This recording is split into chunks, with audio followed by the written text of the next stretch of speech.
Hey, welcome back to Real Food Mental Health with Cody Cox. I had a real pleasure talking with my guest today. Her name is Andrea Barrick. She's a certified nutritional therapy practitioner like myself. But the reason I love talking with other NTPs is not only do we have the same training, but we have different training too. In many cases, other NTPs have had additional training that maybe I haven't had, or I've had training that they haven't had. We also have different personal experiences. And so you'll definitely see that in today's episode. Andrea, a little bit about her. She recovered from an autoimmune disease and chronic illness that left her bedridden, and she did this through nutrition when doctors weren't really being that helpful. She now helps other people do the same with lifestyle and diet. In today's episode, we particularly talk about gut health, carnivore diets, ketogenic diets, and also I know it seems counterintuitive, but the concept that most Americans are actually not eating enough. So backwards, I know. Maybe it's just that we're not eating enough of the right foods and we are eating too much of the wrong foods. It really depends on the person, but in many cases, we are not eating enough. Listen to today's episode to hear more details.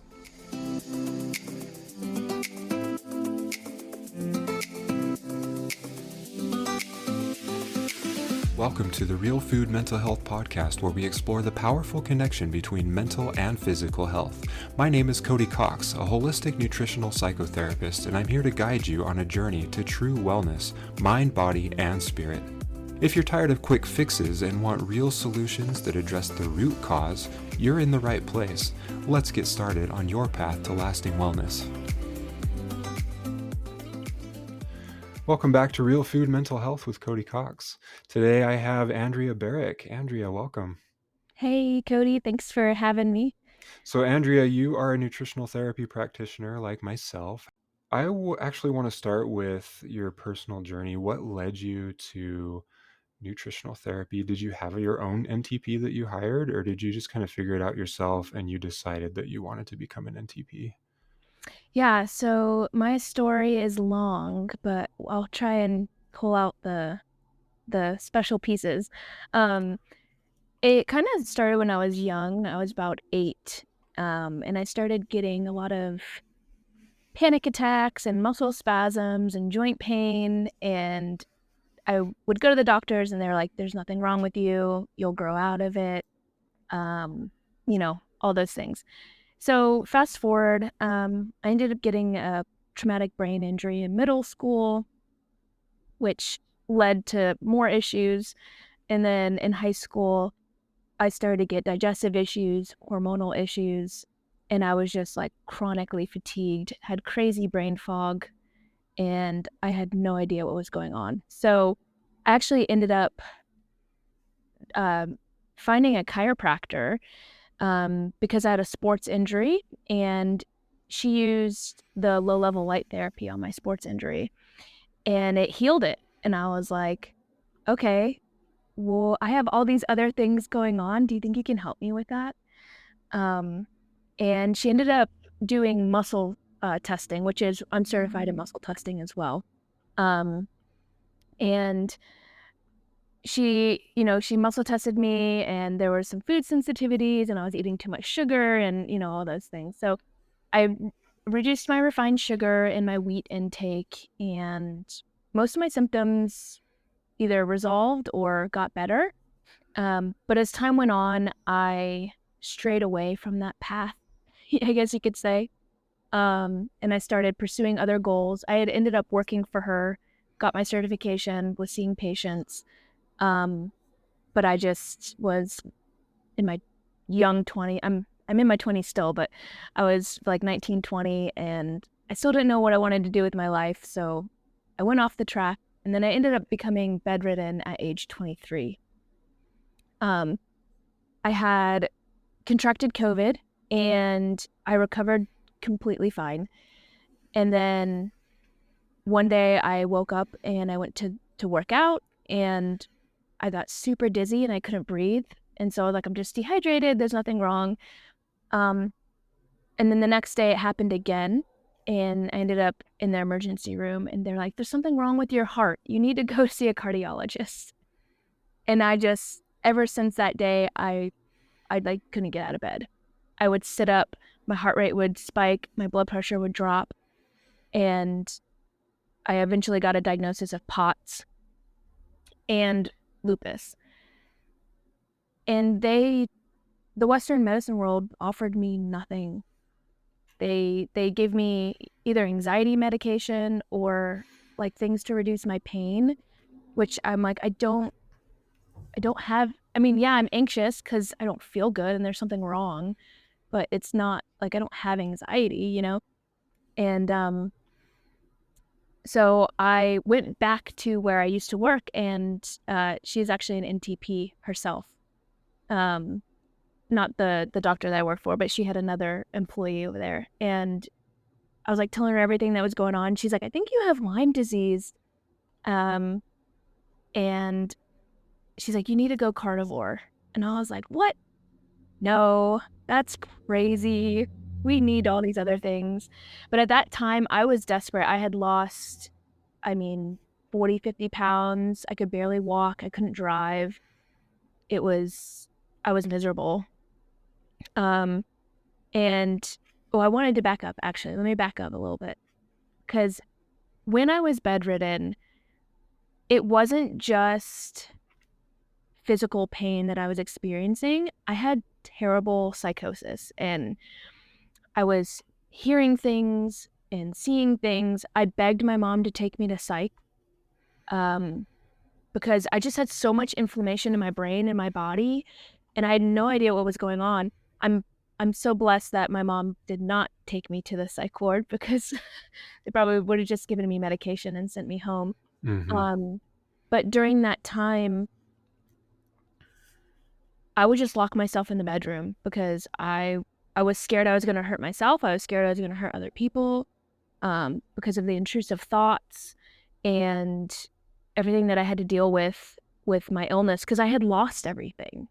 Right, I was bedridden. I was failing school. I was going to school for American Sign Language. I I had to drop out of my classes. I couldn't go to church. I couldn't do anything. I had two jobs at the time. I lost both of my jobs. Um, and I was desperate. So I reached out to, her name's Megan. She is the owner of Natural Health Practices now down in Florida.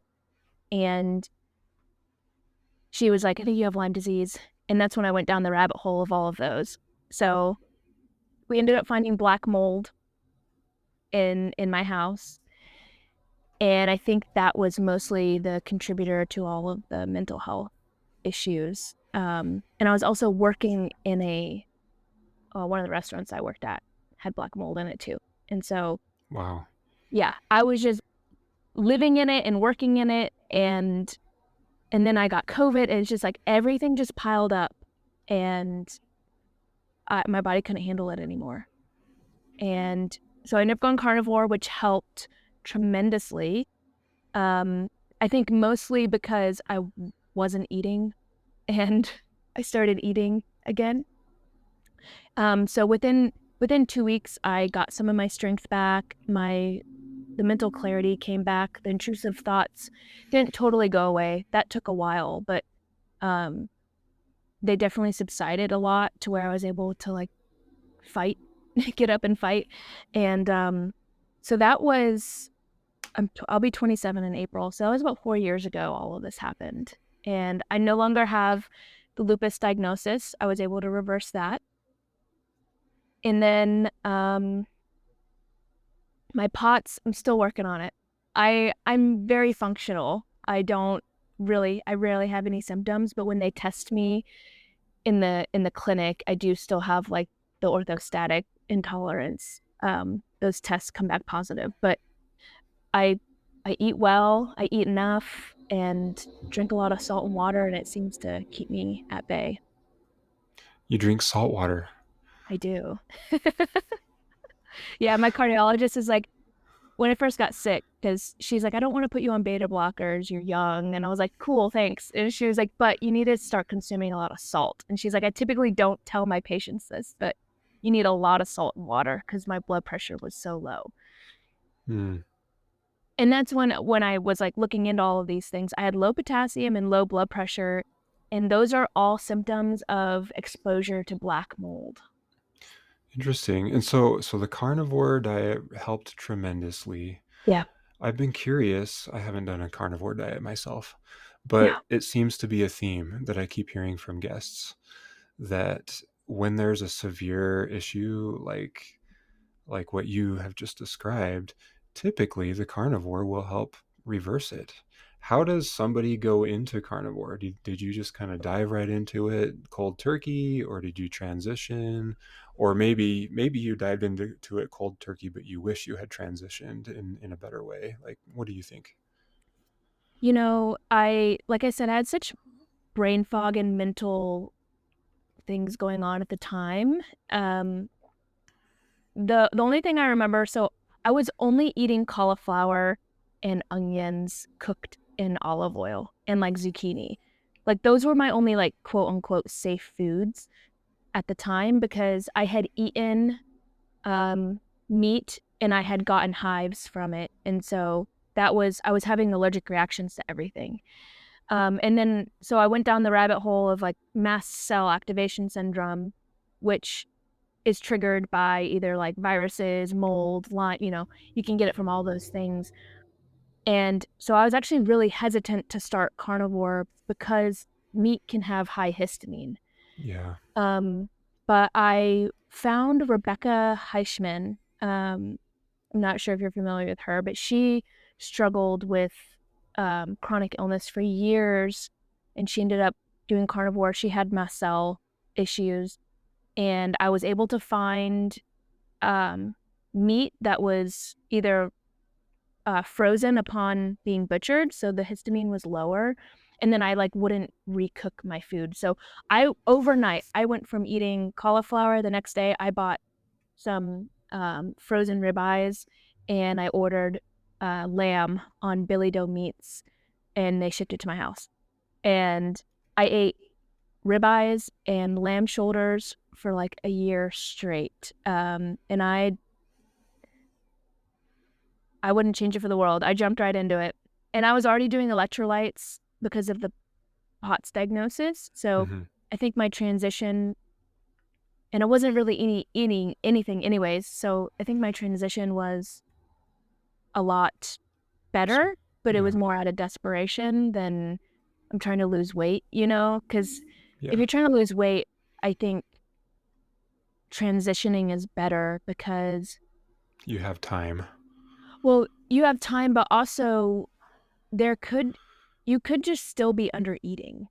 Uh-huh. And if your metabolism's slow and you're under eating and then you just start eating more food, like more protein, you're not necessarily going to lose weight. So there's other factors that play in with the carnivore diet, because then if you just start eating meat and then you reduce your calories, then you're just going to slow your metabolism down even more, and then you're going to plateau, and then you're going to wonder why you can't lose any more weight. So that's a whole nother uh hole to go down. There are a lot of holes that we could go down, Yes. especially since we're both NTPs. But Yes. so I mentioned how carnivore seems to be the trend that I'm noticing among many of my guests. Yeah. Another one is keto, and Mhm. that's where I've spent a lot of my time doing research is in the ketogenic Mhm. sphere of things. And that typically does require a little bit of a transition. It kind of depends on the person, of course, but Mhm. you mentioned electrolytes. Typically, if you're just taking electrolytes, that's really all you need, and you can avoid the so-called keto flu. Mhm. And I Mhm. would imagine carnivore is similar because carnivore is basically keto but more restrictive. Yep. Yeah, absolutely. And then for people to become fat adapted, just like if they were doing keto, you need to be eating more fat than you are protein and of course carbohydrates. You can have a little bit of carbohydrates on a keto diet. Yeah. But you want your fat to be high so that your body starts utilizing the fat instead of burning glucose. So, and I Yeah. think that helps with the chronic. I think that's one of the main components of what helped me so much because my body was in a glucose burning state and not a fat burning state. Now, I've been curious about like the brain fog. How quickly would you say that that cleared up for you? When I started Carnivore, I'd say probably within a month. I mean, it it was like a day and a night and day difference. I mean, I had noticed really quickly that my mental health and my brain fog was improving. I kind of wonder if brain fog is actually a pretty common thing and most people just don't notice that it's a problem. They just think they're tired. Is that kind of your read on things too? Like that's just what I'm getting from people as I work with people Yeah, in psychotherapy. I my brain fog feels more like not that I'm tired, but almost like I'm stupid. Yeah.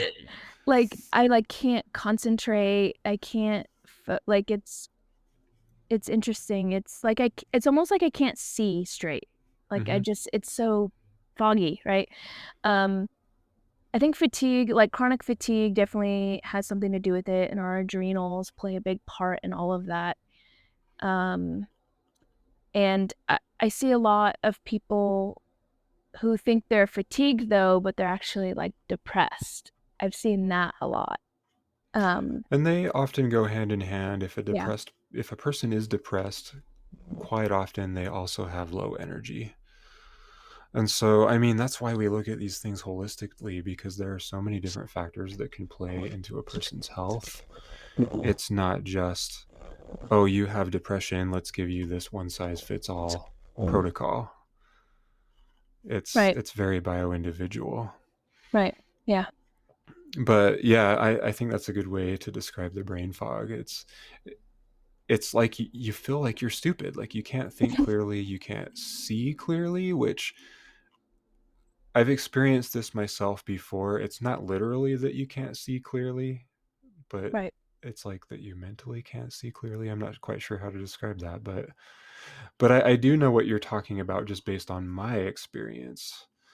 And I'm just wondering if brain fog is actually pretty common and most people they recognize that they feel kind of stupid, but they attribute it to being tired when it actually might be brain fog.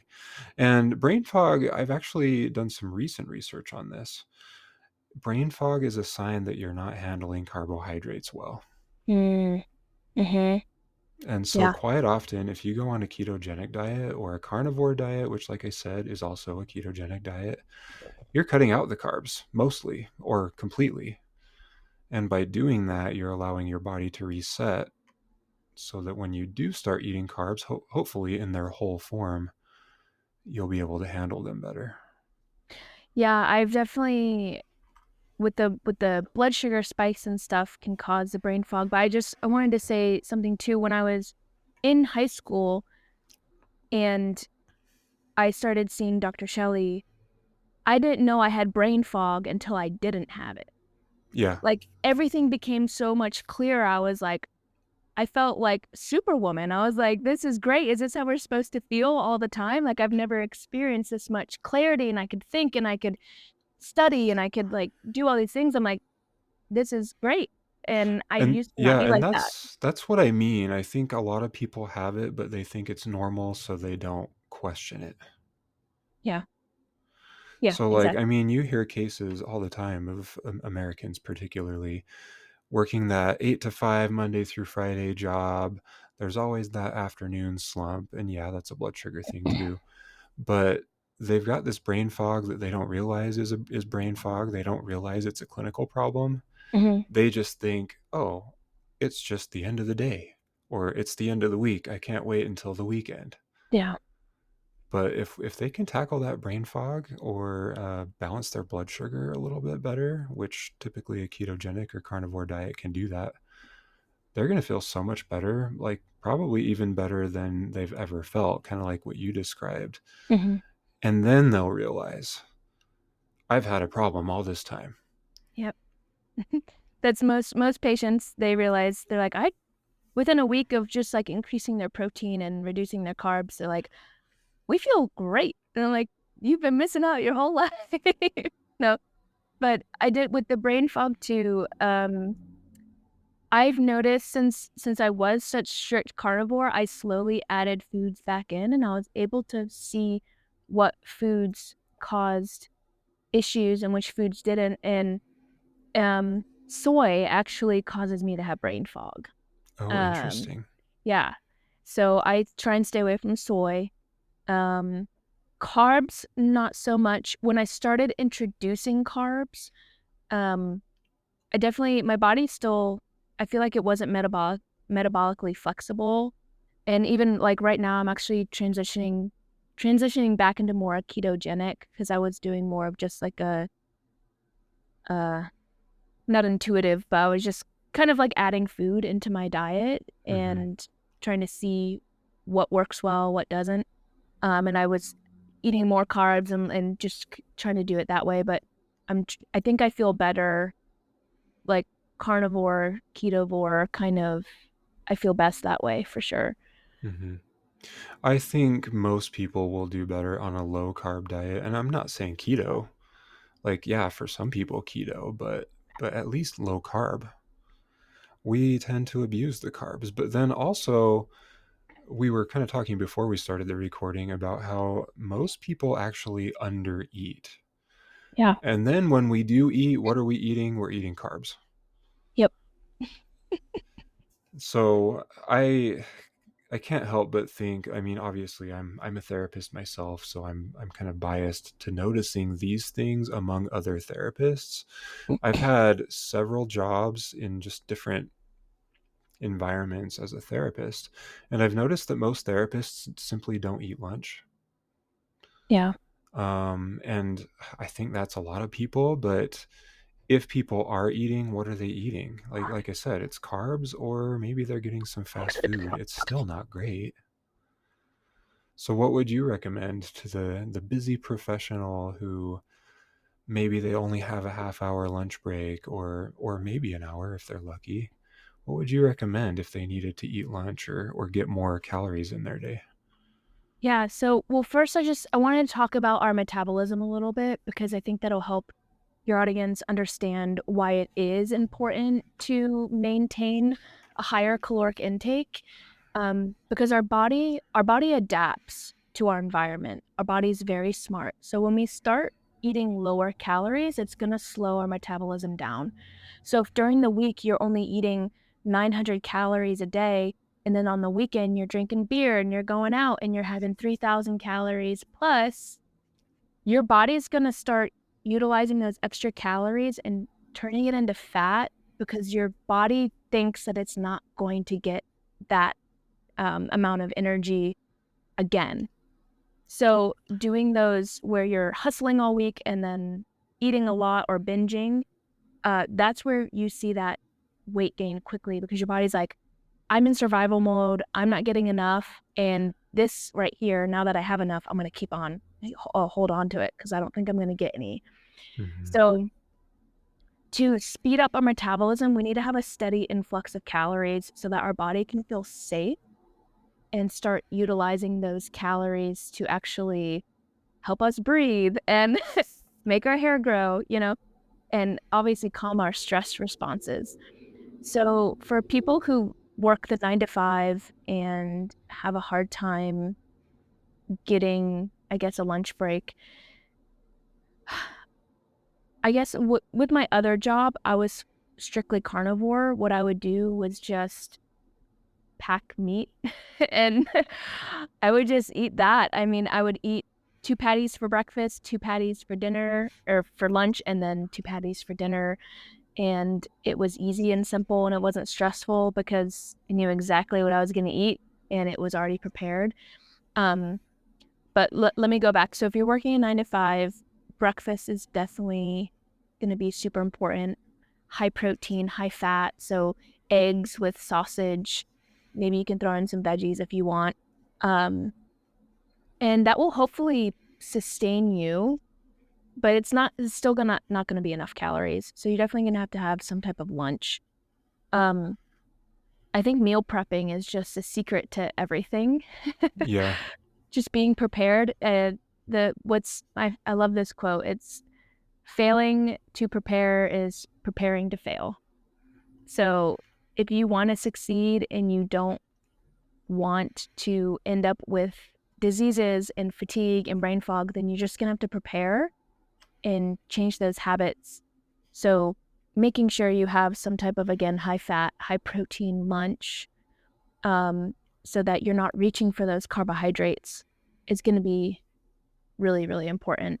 Hard boiled eggs and chicken and, any type of meat, and again, vegetables, if you're into that kind of thing.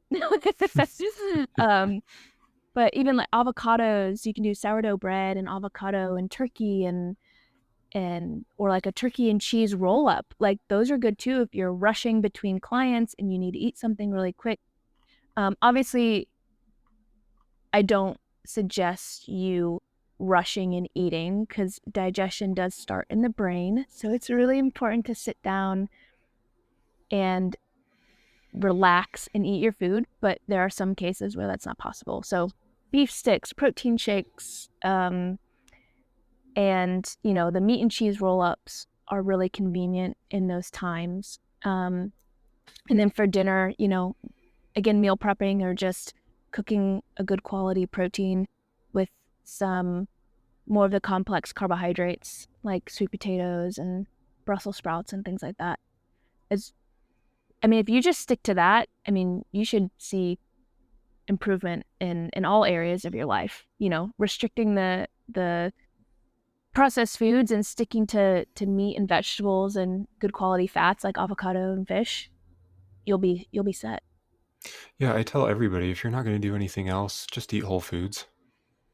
Yep. And in most cases, people aren't already doing that. So they are improving their health by making that simple change. And I, when I say simple, I don't mean that it's easy. I mean, you have a company party, they order pizza or they have cake or Yeah, something that makes you want to eat it. And that's socially a very difficult thing to stay away when everybody else around you is eating it. But if you can stay away from that or go ahead and indulge a little bit, but make 90% or more of your diet whole foods, you're still going to feel better. absolutely. Yep. I try to tell all my patients that, like, 90, if you can do even just 90% like whole foods, you're going to transform the way you feel. Because you and I probably, we do the food logs with our patients and we see what they're eating, and it's standard American diet of cereal in the morning, a sandwich for lunch, and probably something like lasagna or burgers for dinner. And it's like, all that food you ate today was not real. Yeah. And you wonder why you don't feel good. And here's something too. I mean, we think of burgers being unhealthy, but it really depends on how it's made. Yeah. So Yeah. like typically I have burgers maybe once a week or so, but they're bunless burgers and with lots of Absolutely. vegetables and from grass-fed cows. And so like you can make burgers pretty healthy. It just depends on how it's made. If you're buying it from McDonald's though, sorry, that's not going to be a good thing to eat. No, I definitely like, so for breakfast, I typically eat 2 grass-fed beef patties with eggs on top of them.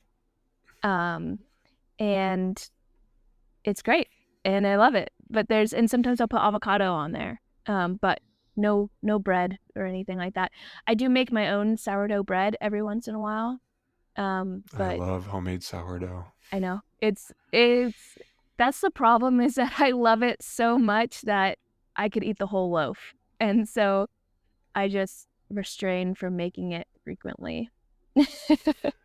So I can't help but make it with white flour. I mean, it is organic white flour, Mhm. but it's so hard to get it to rise if Mm. you're using whole wheat. Do you use whole wheat? So I use einkorn flour, which is Okay. even harder for it to rise because it's lower in gluten.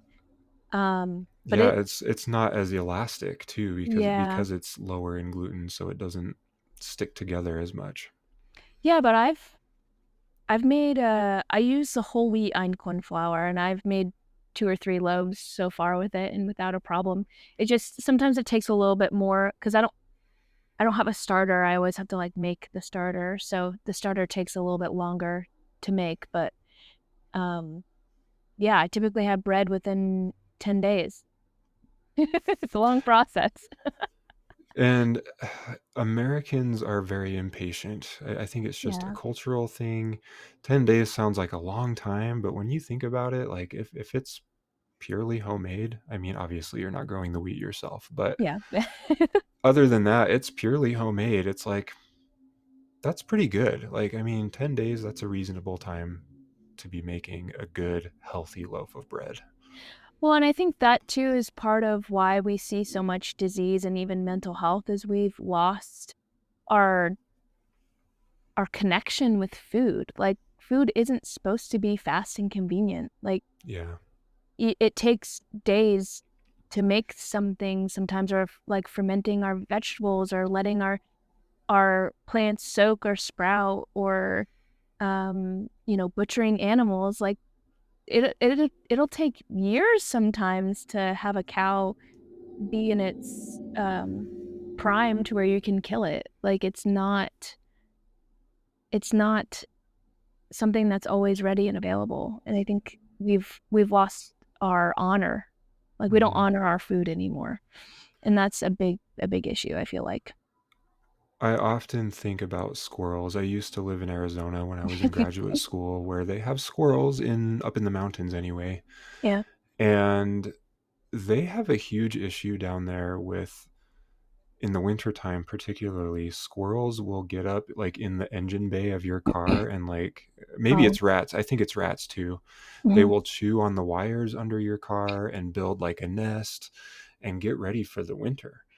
But like I remember seeing a squirrel with cheeks full of nuts, and this squirrel was just going back and forth and taking those nuts to his or her nest for the winter. And it's like, that is such a long process. They're doing that all summer long. Yep.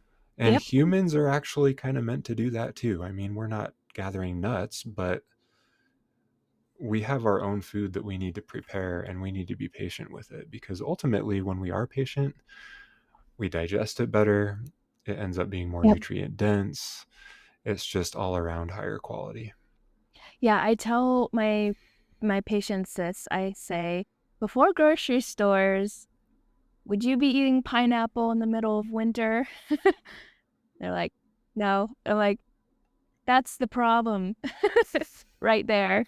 Like we are so gluttonous and privileged, especially in America, that Hmm. all of we get access to all of these certain types of food all year round, and that's not how we were designed to eat. Like we can things like you said and stock up for winter, but nobody's eating blueberries and strawberries in the middle of winter. Like that's crazy. I mean, unless you live in like a tropical climate. Um, Yeah.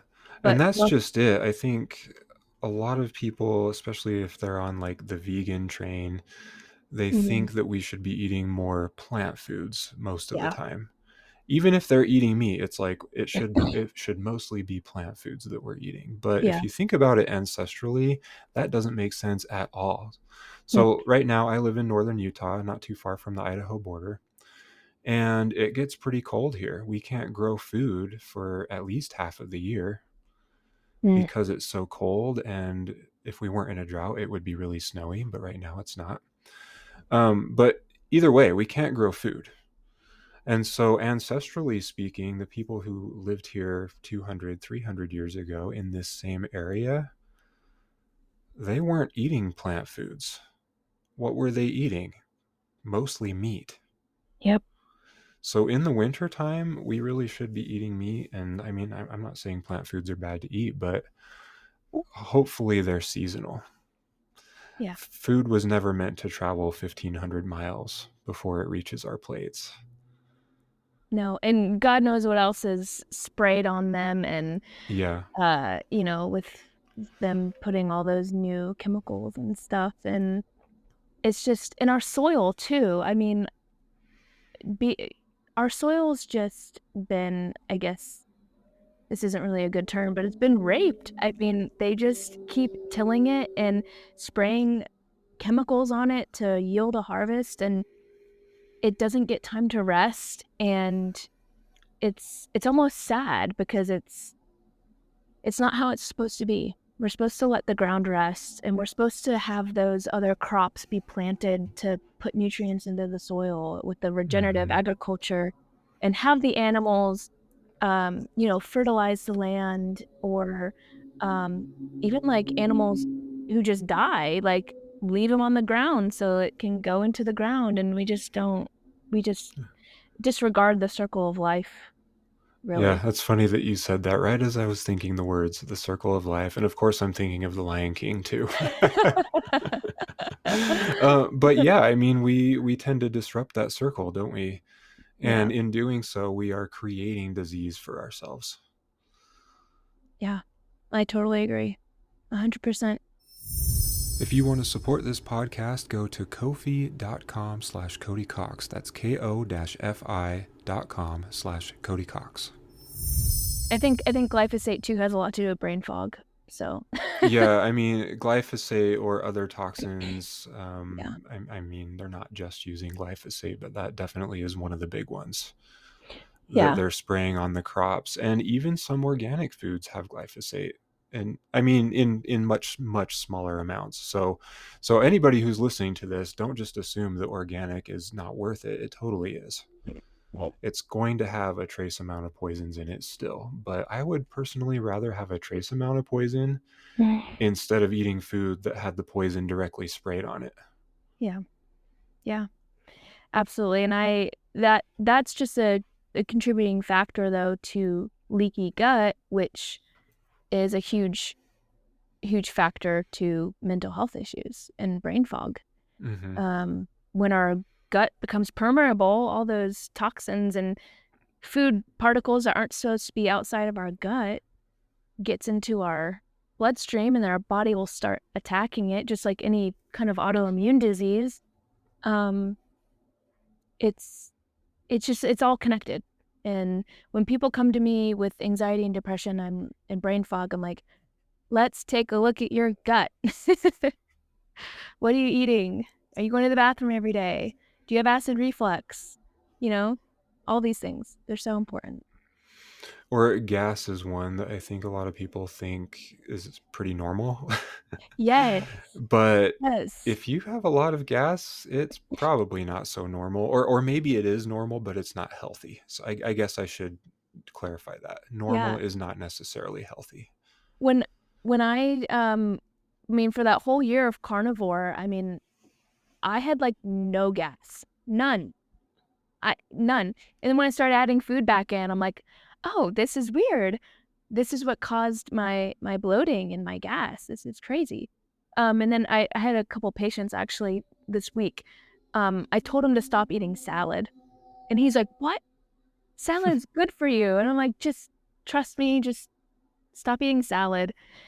And next, like this week, when he talked to me, he was like, "I have no more gas," and I'm like, "It probably was the salad causing the issues." But Something to do with the oxalates, the just the carbohydrates in general. yeah. So there was some issue where he wasn't digesting properly. Well, yeah. So, well, most of the fibers, like the FODMAPs, right? Those Yeah. can cause a lot of issues. It probably wasn't organic, so it's probably had a bunch of pesticides on it. Um, and yeah, just the fiber in general. Like fiber is important in some cases, but we don't really need excess fiber, especially if our gut microbiome's not healthy. It's just gonna exacerbate the unhealthy unbalance. What causes a person to have leaky gut? I don't think there's just one thing. Um, I think it's accumulation of things. Stress is definitely a big one. Um, Eating processed food.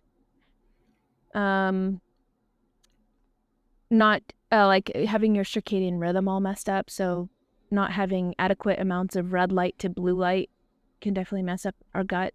Hmm. Um, not chewing your food enough. Like there's those simple things, right? That people just, because we just inhale our food because we're hustling and we're stressed and all of these things. I think stress is definitely the biggest component, because when I know when I get stressed, my gut is the first thing that gets messed up. Um, that may not be for everybody, but I definitely notice that if I'm stressed or I don't sleep well or any of those things, I get symptoms in my gut immediately. I guess I've never taken the time to really research that specific thing. But how does stress mess up the gut? Like, I've always kind of intuitively known that they're connected. Yeah. How does it work? Do you know? So cortisol, right, or hormones in our adrenaline, when we're in our sympathetic state, our body doesn't produce the correct enzymes to actually break down food. And so when you eat and you're stressed, you're not going to actually break down your food properly. So then you'll start to get the acid reflux. And if the acids in your stomach didn't break down your food properly when it goes into the intestines, it can start to get backed up, which will cause the imbalance, or, people call it SIBO, because then you get constipated. Um, and then vice versa too, you can get, loose stools. You can, like, if you ever get really like anxious or stuff, then you have to run to the bathroom. Um, it's an influx typically of hormones. Hormones affect our gut tremendously. The adrenaline, the cortisol, even like estrogen. So like women, when we go through our phases, we get a lot of bloating and even constipation in certain areas of our cycle because our estrogen and progesterone flip flop. And if you're sensitive to those, you can get a lot of digestive issues.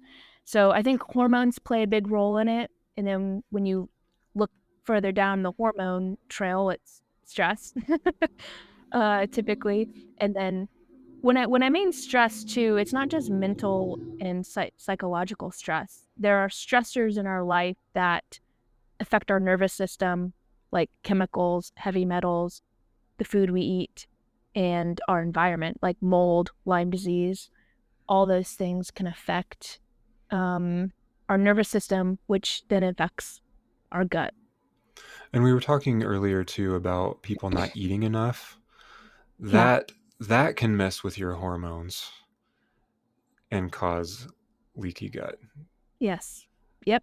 Absolutely. Yeah, especially um, if you're not eating enough cholesterol. Um, the cholesterol gets a bad rap. Um, and cholesterol is what our body uses to create bile, which breaks down fats. And fats are what carry nutrients into our body. So like vitamin D, right? That's a fat soluble vitamin. Um, and then our hormones, well, vitamin D is is a hormone, but Hmm. our other hormones need fat to be stabilized. And so a lot of people with infertility or low libido or anything like that, I typically will look at their fat intake. And I'm like, you are not eating enough saturated cholesterol fats. Like, let's up those. And of course, they're always reluctant because of the bad rap that cholesterol has. But I try to teach them about triglycerides and all the other things that can contribute to heart disease, and you don't need to be scared of these things. Um, so yeah, I mean, it's an array of things, right? It's not just one magic pill or one diet change or, one thing. It's a whole lifestyle change that you need to make typically when you have leaky gut. And when we talk about all these things, I can see how it would be really overwhelming and Yeah. people would just give up. But Yeah. just start with one thing. Yep. One thing, and once you get comfortable with that, move to the next thing. But, of course, keep the first thing going too. So for me, like personally, I don't eat enough. I know I don't eat enough. And I know better. I know better. but when I do eat, it's usually pretty nutrient dense foods anyway. And Yeah. so, like, my first priority right now is actually fixing my sleep because I haven't been sleeping well for the past year or so. Mm. But food can play a role into how well you sleep too. I mean, there's the blood sugar, there's just a lot of things happening in the brain that rely on proper nutrients. Yeah, and when you're stressed, it depletes your minerals. And protein really helps us regulate our cortisol. So if you're not sleeping well because you're up all night thinking about things, eating adequate amounts of protein because of all of those different amino acid chains, it's going to definitely help you sleep better. Are you, do you try and eat your body weight in protein or no? No, more so because Don't want to. I'm focused on eating in general, and it just Yeah. ends up being nutrient dense foods. Yeah. And that can be a hard thing for people to achieve too, because if you're trying to eat your ideal body weight in grams of protein, I don't know what that means for most people. We'll just throw out a number: 160 pounds. 160 grams of protein every day seems like a lot. It is. And I mean, how much meat is that? How many hamburger patties? Yeah. That's typically, so I eat 150 grams of protein a day. Okay. So I eat 50 grams per meal. And that would be like 2 pieces, about 8 ounces of meat per meal. So about a pound and a half of meat a day. But you can get protein from eggs and dairy. I try not to get the plant proteins, but if you're into that thing, you can do beans and rice and oats, and Mm-hmm. you can get protein from that too. And then obviously, like, if you don't reach your goal in whole foods, you can always supplement with a protein powder, which I think is good in the beginning. But I've gotten to a point where the only time I'm really reaching for my protein powder is if I'm running around and I didn't have time to eat. Um, but yeah, I try to reach that is one thing that I am a stickler about, is reaching my protein every day. And I think that's easier if you're on a carnivore or a keto diet for sure, because Yeah. you are eating mostly meat. Yeah. Um, and I think I know the answer to this, but just for listeners who might not know, why wouldn't you want to eat plant proteins? Yeah. So plant proteins are beneficial. I hate bashing plants because Yeah, they're not necessarily bad. no, they're not. They have anti-nutrients in them, which are harder for our bodies to break down. And anti-nutrients are things like oxalates, lectins, phytic acids. Um, these things actually protect the plants because they don't have a defense mechanism that is their defense mechanism. Yeah, they can't just slap you in the face if you try to pick them out of the ground. Exactly. Exactly. So, and that's why even in today's world, if you go out, you're not just going to eat a random blueberry because you don't know if it's poisonous or not. Um, so the if you are eating plant proteins, try to soak them, sprout them, ferment them, but also the nutrients isn't as bioavailable as it is an animal protein, which simply means we don't digest the protein like we do in animal proteins. Plant proteins have fiber, which we don't digest fiber. It just helps our microbiome a little bit, but fiber inhibits the absorption of nutrients. So if when you eat animal protein, you probably get more like 75 to probably 90% of the protein you digest, where if you're eating plant protein, you're probably only getting like 20%. So and plus, if you want like 15 grams of protein, you're gonna have to eat like 6 cups of broccoli. Nobody wants to eat that. You're gonna be bloated. Your digestion system is not gonna thank you. it has more calories, which isn't so bad to be high calorie, but you're just going to get so much more nutrients out of animal products because they have meat has literally almost everything besides vitamin C. I mean, it has all of our B vitamins, iron, selenium, zinc, like everything. Doesn't meat help you produce your own vitamin C though too, at least a little bit? I have not heard that. I will look into it, I but mean, obviously we get a lot dietarily, but I think our body yeah. does produce some vitamin C on its own with the help of proper proteins. Yeah, it may not be an essential vitamin. But I know that when you reduce your carbohydrates, you don't need as much vitamin C because vitamin C and glucose are metabolized the same way. So like if you have high uh, sugars in your diet or high carbohydrates, the vitamin C is going to compete with the carbohydrates. So if you reduce your carbohydrate intake, you won't have to have as much vitamin C. You were talking about how meat or animal products generally are more bioavailable, and I was Mhm. thinking that's probably why carnivore and keto are so therapeutic for most people. Yeah. And yeah, you can actually be keto and be vegetarian. It's possible, Yeah. but carnivore definitely. Like people tend to have nothing but res- positive results from a carnivore diet if they're doing it properly. And I think it's just because it's so bioavailable. And if you have major gut issues, your body can still digest it pretty well, with the exception of maybe low hydrochloric acid. Did Yep. you ever supplement with hydrochloric acid when you went carnivore? I was on a bunch of stuff. I probably had it in there somewhere. I definitely like I always keep um it's a product called Zypan from Standard Process.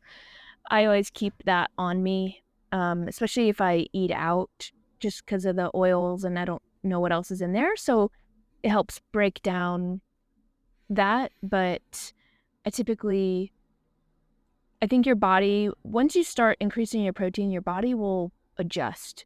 I think that's a hurdle I think people can get over if they just continue to do it.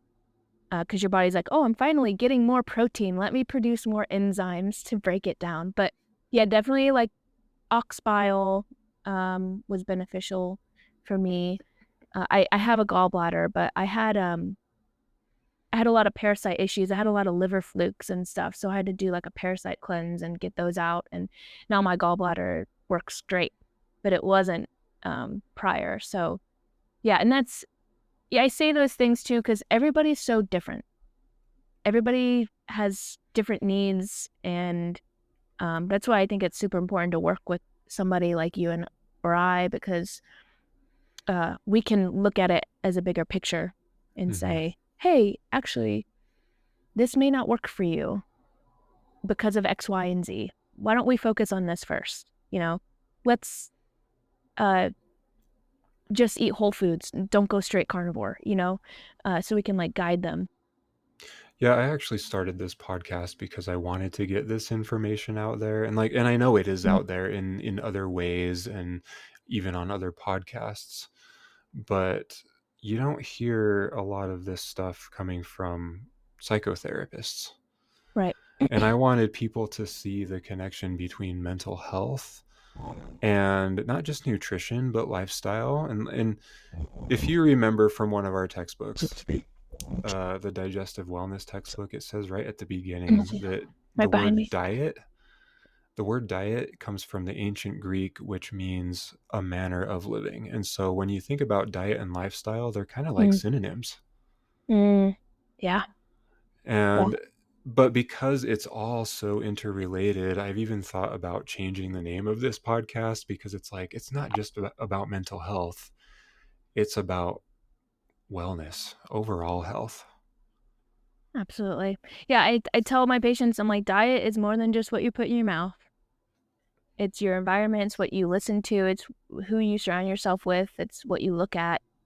Um, anything that you're putting into your body or into your soul or into your brain. I mean, it's all going to affect you and shape you and change your DNA. actually. It's like trauma can trigger um, disease in people because it turns on certain genes in their DNA and will make them have different diseases be expressed. So, Yeah, totally. I actually heard from several different sources in the last few years what we think is genetic or hereditary is actually it's like 6%. 6% of disease comes from our parents, our grandparents, our ancestors. But the other 94% really depends on our lifestyle. Like, how are we going to live so that our genes can express themselves in a healthy way?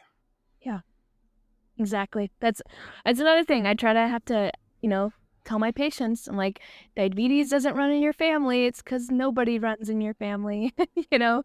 Um, and, they laugh, but I'm like, look, you have to learn about epigenetics, which is the environmental factor Mhm. of our life. And that's one reason why my grandmother actually had lupus. And so when I got diagnosed, they're like, "Oh, it's hereditary, like you'll just have it. Like, your grandmother had it, you're going to have it." And I'm like, "But no." I didn't accept it as I think that too with Western medicine, they just give us no hope. Oh, your parents have it, you're going to have it. Oh, okay. Then nobody they're not going to fight. They're not going to fight to change it. So, Yeah. once I was able to get down my burden load and clean my cells out and heal some trauma and do all these things, my body now doesn't express lupus. My favorite is when people talk about male pattern baldness. Oh gosh. And like there's all these theories out there like if your maternal grandfather was bald, Right. then you will be bald too. And I mean, when I was younger, I used to kind of believe that because, you don't know anything else. And so you just trust what people have told you. But now I'm like, yeah, I don't really believe that. Like, I mean, yeah, my hair is thinner, definitely thinner than what it was when I was younger. But I attribute that more to diet and lifestyle than I do to my genes, Yeah. just what was inherited. Yeah. Absolutely. I think balding is a funny subject because I really I think it's just sometimes a part of male life. I don't know. It's just you lose your hair.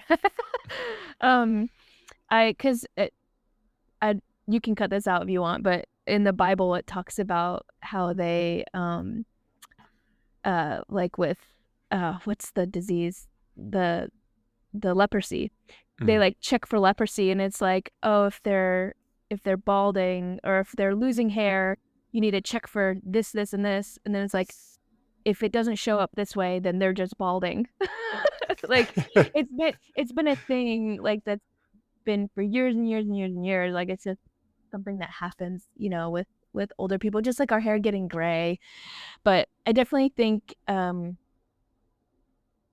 diet, not eating enough protein, stress, all those things can cause the balding too.